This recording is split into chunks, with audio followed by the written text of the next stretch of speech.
কাছে মনে হয় জীবনে তারাই খুশিতে আছে যাদের জীবনে মাইগ্রেন বলে কোনো রোগ নেই। আমার যেরকম ধরো কন্টিনিউ 24 ঘন্টার মধ্যে 12 ঘন্টা আমি মাথা ব্যথা নিয়ে ভুগি। আমার এত পরিমাণে শরীর খারাপ করে, মানে জোরে সাউন্ড শুনলে আমার মাথা ব্যথা স্টার্ট হয়ে যায়, অতিরিক্ত গরম থাকলে মাথা ব্যথা স্টার্ট, তারপরে শীত করলেও মাথা ব্যথা স্টার্ট। ঠিক আছে, কান তো খোলা রাখা যায় না, খুব কম কান খুলে রাখি, সেটাও হলে ধরো শ্যুট প্যালেসে আছি সেখানে কান খুলে রাখলাম, বা কোথাও ঘুরতে গেছি সেই প্যালেসটা বন্ধ জায়গা বলে সেখানে কান খুলে রাখলাম।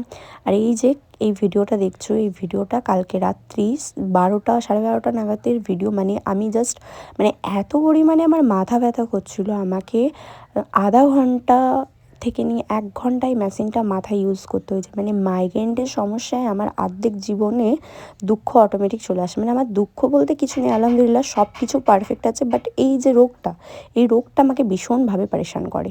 মানে আমি কীভাবে বোঝাবো যে কতটা আমি, মানে এটার জন্য আমাকে সহ্য করতে হয়।